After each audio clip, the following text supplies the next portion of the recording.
सभी को जो study centre by Mukesh Agrawal coaching में आप सभी का स्वागत है। आज मैं आप सभी के सम्मुख टॉपिक्स लेकर आया हूँ। रॉयल एक्ट है, दूसरा नंबर है सत्याग्रह या अहिंसा आंदोलन, तीसरा नंबर है जलियांवाला बाग हत्याकांड। इससे पहले मैं आप लोग कहना चाहूंगा कि आप लोग मेरे चैनल को सब्सक्राइब कर दीजिए, साथ में बेल आइकन को भी दबा दीजिए और कमेंट और लाइक का बटन आप क्लास समाप्त होने का प्रचार कीजिएगा। तो समय न गंवाते हुए मैं आप लोग कहना चाहूंगा, जो आप स्क्रीन पर आप देख रहे हैं, जैसे कि कुछ नाम है, आप इन नामों को नोट कर लीजिए या वीडियो को नोट कर लीजिए या स्क्रीनशॉट ले लीजिए, जिससे आपको नोट बनाने में काफी सुविधा होगी या याद करने में भी काफी अभी कोई सुविधा होगा। तो समय न गंवाते हुए तलाश की ओर बढ़ रहा हूँ। देखिए, एक्चुअली में रॉयल एक्ट क्या था, जैसे कि मैं आपको बताता हूँ। इतिहास अगर आप पढ़ते हैं, इतिहास के बच्चे हैं, तो आपको एक चीज ध्यान रखना होगा कि कोई भी कानून जो होता है एक दिन में नहीं बनती है, या कोई भी कानून बनने से पहले उस कानून का या जो कानून बनाने वाले होते हैं उनकी कुछ मानसा होती है, कुछ इरादे होते हैं। उन इरादों के बदौलत ही कुछ कानून बनता है। जैसे कि आप जानते हैं कि 1919 ईस्वी में रॉयल एक्ट आया था। तो रॉयल एक्ट एक जनवरी एक दिन का लाया हुआ कानून नहीं था। इस कानून को लाने के लिए अंग्रेजों का पिछले 2 साल से इरादा जो था वो कुछ सही नहीं था, उसके ऊपर विचार विमर्श कर रहे थे। तो जैसे कि आप जानते हैं कि 1905 ईस्वी में अंग्रेजों ने बंगाल को डिवाइड कर दिया था। वो हिंदू और मुस्लिम की एकता में कहीं ना कहीं फूट डालने का प्रयास किया था।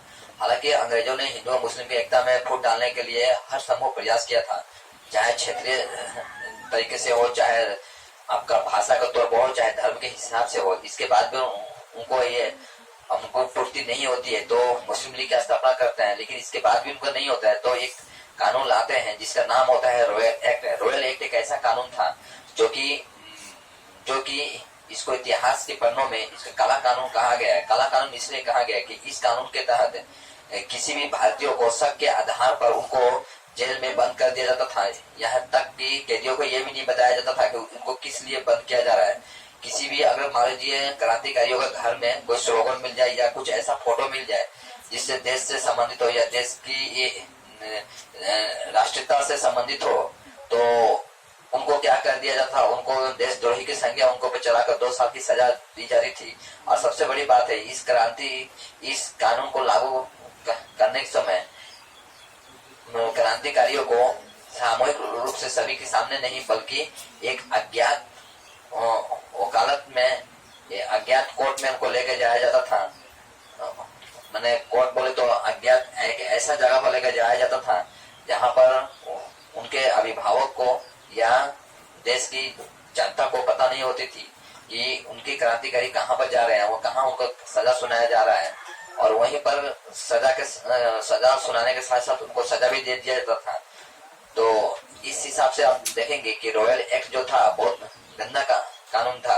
अगर एक हिसाब से देखा जाए, भारतीय कानून के तहत अगर देखा जाए तो इस कानून को सभी ने विरोध किया था। यहाँ तक महात्मा गांधी ने इस कानून को अपमान या याचिका दिवस के रूप में पालन करने को लोगों से आह्वान किया था, देशवासियों से।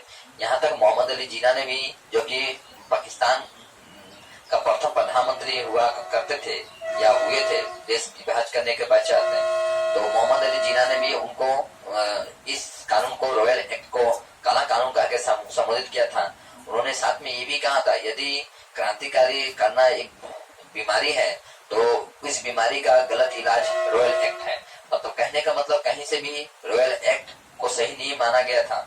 हालांकि विरोधी पार्टी हो या सत्ता पार्टी हो, एक हिसाब से देखा जाए तो किसी ने भी इनका सपोर्ट नहीं किया था रॉयल एक्ट का।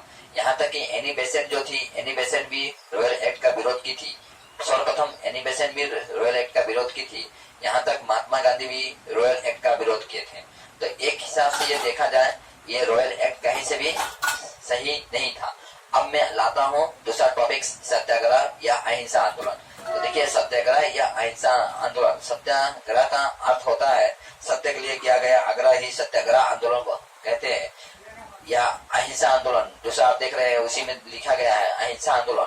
अहिंसा आंदोलन कहने का मतलब ये, इसमें हिंसा का कोई स्थान नहीं था। यानी कहा जा सकता है महात्मा गांधी द्वारा इस आंदोलन को आपका धार्मिक आंदोलन कहा गया है। कहने का मतलब इसमें हिंसा का कोई स्थान नहीं था। कुल मिलाकर अगर देखा जाए, यह आंदोलन जो था यह आपका चंदा संग्रह से चलता था। साथ में इस आंदोलन को चलाने के लिए लोग हस्ताक्षर करते थे या आश्रम का निर्माण करते थे। जैसे कि साबरमती आश्रम का जो निर्माण हुआ है इस सत्याग्रह या अहिंसा आंदोलन के दौरान ही हुआ था, जो कि गुजरात में है साबरमती आश्रम। इस आंदोलन में ही महात्मा गांधी को एनी बेसेंट ने राजनीतिक बच्चा कहा था। तो कहने का मतलब एनी बेसेंट ने भले ही महात्मा गांधी को राजनीतिक बच्चा कह देता, मतलब कहने का मतलब उनके जो आंदोलन करने के दो तरीके थे उसको सपोर्ट नहीं करते थे एनी बेसेंट। हालांकि पहले एनी बेसेंट सपोर्ट करती थी महात्मा गांधी का हर कार्य में, लेकिन एक समय ऐसा आता है जो कि वो सपोर्ट नहीं करती है और उनको महात्मा गांधी को राजनीतिक बच्चा कहकर संबोधित करती है। लेकिन महात्मा गांधी भले ही राजनीतिक बच्चा हो, लेकिन एनी बेसेंट को शायद पता नहीं था कि अखिल भारतीय स्तर पर महात्मा गांधी का एक अहूदा जो है दिन प्रतिदिन बढ़ रहा था। तो सत्याग्रह आंदोलन देखिए, सर्वप्रथम गांधी जी ने सत्याग्रह शब्द का प्रयोग दक्षिण अफ्रीका में किया था और दूसरी बार अगर सत्याग्रह शब्द का प्रयोग अगर गांधी जी ने किया था तो आपको भारत में किया था। भारत में बिहार राज्य में एक चंपारण नाम की एक जगह है जहाँ पर किसानों लोग आंदोलन किया था। वहां पर जब गांधी जी गए थे तो उन्होंने वहां पर सत्याग्रह शब्द का प्रयोग किया था। वो सन था 1917 के आसपास था, ठीक है। तो हालांकि एनी बेसेंट ऐसा नहीं कि रॉयल एक्ट का सपोर्ट करती थी, हालांकि भले ही गांधी जी का सपोर्ट नहीं करती थी, लेकिन एनी बेसेंट थी। उन दिनों में न्यू इंडिया बोल के एक समाचार पत्र निकलता था। उस समाचार पत्र में एनी बेसेंट अपने तरीके से कुछ न कुछ लिखकर रॉयल एक्ट या अंग्रेजों का कूटनीतियों को काला नीतियों का विरोध करती थी। तो इस हिसाब से मैं आपको बताया कि देखिए रॉयल एक्ट क्या था। अच्छा, साथ में ये भी बता देना चाहता हूँ आप लोगों को कि सत्याग्रह शब्द का अगर देखा जाए तो सत्याग्रह शब्द का अर्थ होता है गांधी जी के अनुसार सत्यनिष्ठा होकर किया जाने वाला कार्य ही, यानी कार्य को तब तक कीजिए जब तक सफल ना हो जाए। इसी को हम क्या बोलते हैं, सत्याग्रह आंदोलन बोलते हैं। अब हम चलते हैं जलियांवाला बाग हत्याकांड। तो देखिए जलियांवाला बाग हत्याकांड जो था 13 अप्रैल 1919 ईस्वी में हुआ था। तो इसमें आपको कुछ नामे हैं, तो जो नामों को मैं चाहूंगा कि आपको देख लीजिए। तो पहला नाम जो है आप डॉक्टर सत्यपाल देखते हैं और दूसरा नाम होगा डॉक्टर सैफुद्दीन, ठीक है। डॉक्टर सैफुद्दीन दूसरा नाम होगा। तो इस नाम को भी आप साथ में नोट कर लीजिएगा, मैंने लिखने में हो गया। डॉक्टर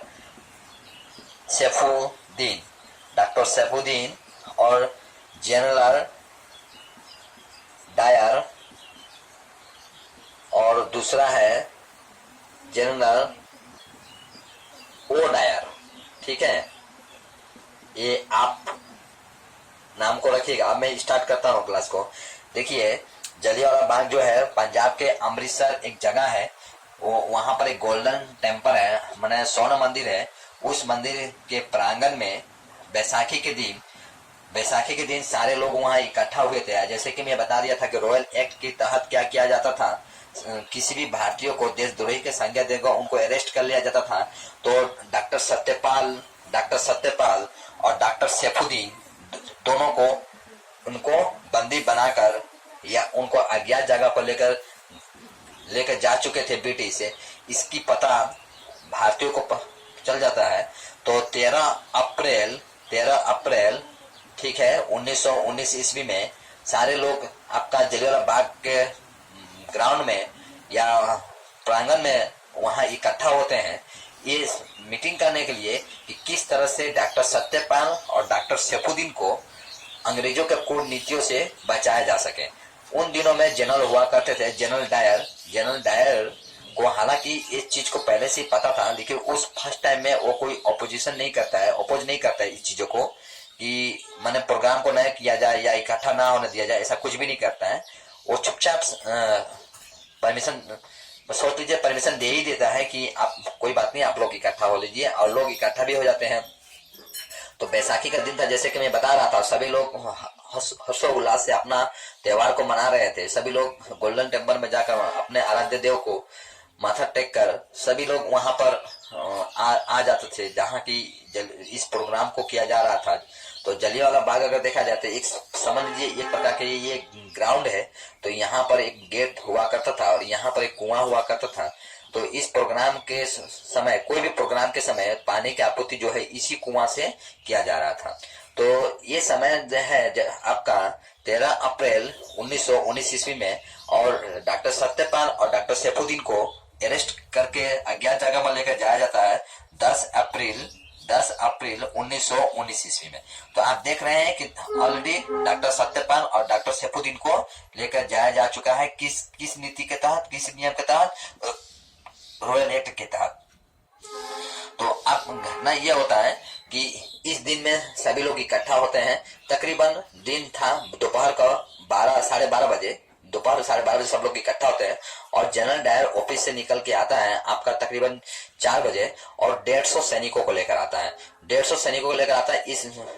इस कैंप्स का मुख्य द्वार जो है, मुख्य द्वार के सामने खड़ा करता है और बिना वार्निंग का, बिना ही कुछ के अपने सैनिकों को बोलता है टेक पोजीशन बोल के अनाधुन फायरिंग स्टार्ट कर देता है।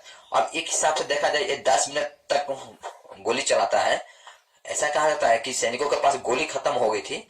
10 मिनट तक सैनिक को गोली चलाने का आदेश देता है और 1650 राउंड गोली चलता है।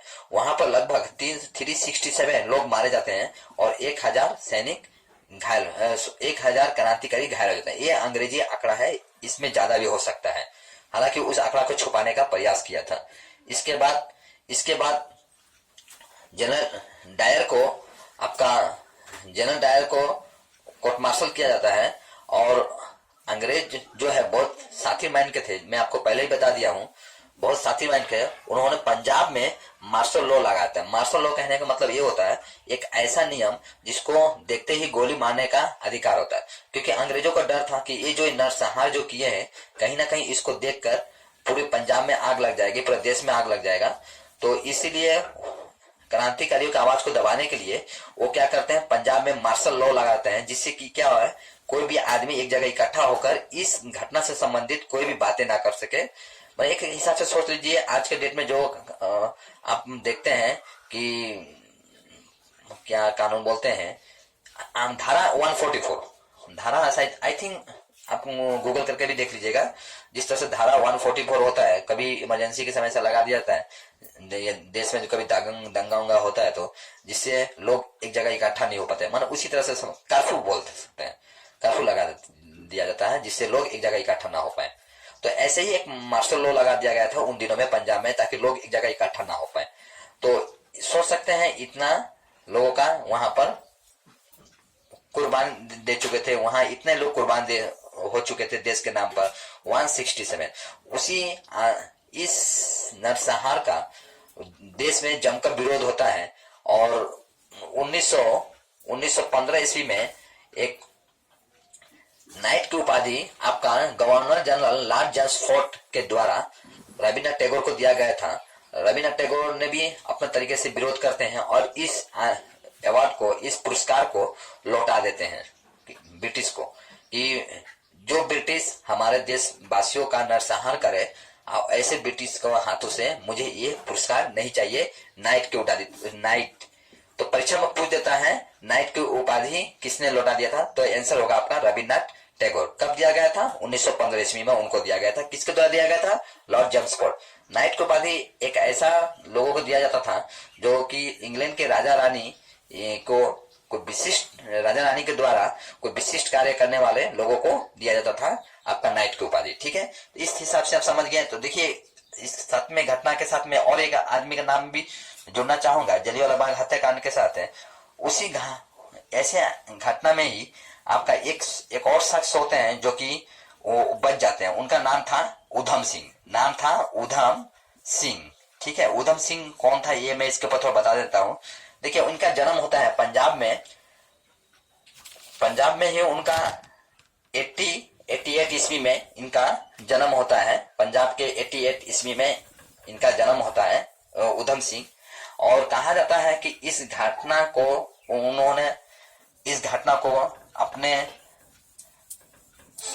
अपने सम्मुख होते देखकर उनका दिल दहल गया था। कहीं ना कहीं ये कसम लिए मन ही मन कि वो इस घटना का विरोध करेंगे अपने तरीके से, या इसका वो बदला लेंगे। तो वो दिन भी आता है। हालांकि उधम सिंह उन दिनों में बच्चा हुआ करते थे। तो वो सन था, उनका जन्म होता है पंजाब में 1888 ईस्वी में उनका पंजाब में जन्म होता है। और जैसे कि आप जानते हैं कि मैं आपको पहले ही बताया कि वो बच्चे थे, काफी छोटे बच्चे थे।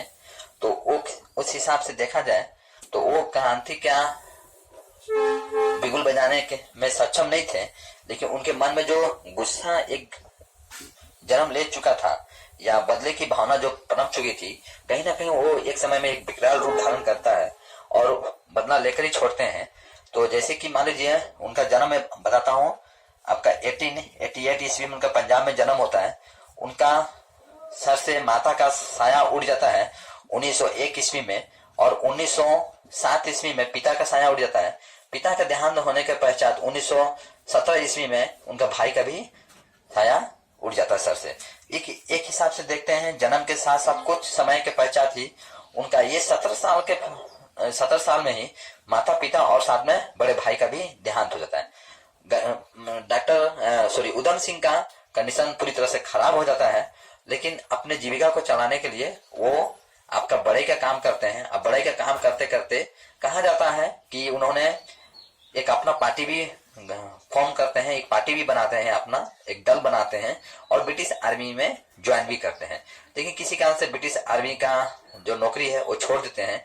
इसके बाद अपने जीवन को चलाने के लिए या आर्थिक समस्याओं से निपटने के लिए वो बढ़ई का भी काम करना आरंभ करते हैं। अब बढ़ई का काम करते करते लेकिन उन दिनों में, जैसे कि मैं बता देना चाहता हूं आपको कि जलियांवाला बाग के हत्याकांड के समय में जो कोर्ट मार्शल किया गया था जनरल डायर को जो कोर्ट मार्शल किया गया था जनरल डायर, इन सब नामों का आप याद रखिएगा, इससे आपको सुविधा होगा। जनरल डायर को जो था कोर्ट मार्शल किया गया था। कोर्ट मार्शल करके ये कहा गया था कि ठीक है, कोई बात नहीं है, आपको भले इनसे पूछा गया कि आपने ऐसा क्यों किया, तो इन्होंने अपने जवाब में कहा था कि देखिए, अगर मैं ऐसा नहीं करता आपका तो 1857 का जो विद्रोह हुआ था, ऐसा विद्रोह फिर भारत में पनप सकता है। क्योंकि 1857 में कौन सा विद्रोह हुआ था आपको बताना है कमेंट बॉक्स में, तो मैं बता देता हूं आपको। 1857 में सिपाही विद्रोह हुआ था, ठीक है। तो इसके संदर्भ में ये कहना था, या इस जलियांवाला बाग के हत्याकांड के संदर्भ में आपका जनरल डायर ये बोलते हैं कि अगर मैं ऐसा घटना नहीं करता तो 1857 जैसा घटना वो दोबारा हो सकता। और ऐसा कहा जाता है कि उन्होंने इस घटना का अंजाम देने के पश्चात थोड़ा भी अफसोस नहीं किए थे, बल्कि राक्षस की तरह हंसते हुए अब जलियांवाला बाग का जो कैंपस था उससे निकल गए थे। मैंने इनका थोड़ा भी अफसोस नहीं हुआ था, उनको जो लगा कि जो मैं किया वो सही किया था, ठीक है। जनरल डायर, और 1927 ईस्वी में उनको इनका डेथ होता है, इसका डेथ हो जाता है जनरल डायर का। और उसको कोर्ट मार्शल जो टीम होते हैं उन टीम के द्वारा कहा जाता है कि आप अब इंडिया कभी नहीं आएंगे। हालांकि वो आए चाहे ना आए, इससे हमें क्या लेना देना था। इस जो टीम था कोर्ट मार्शल किया था उसी में एक व्यक्ति का नाम आता है जनरल ओ डायर। आप इस जनरल ओ डायर, ये एक व्यक्ति का नाम है। इसने कहा जाता है कि इसने ही, ऐसा इतिहास में उल्लेख मिलता है, इस व्यक्ति ने इस जनरल डायर को इस तरह से करने का सुझाव दिया था। हालांकि जनरल ओ डायर जो है ये तो भले ही मर जाते हैं लेकिन ये जिंदा रहते हैं।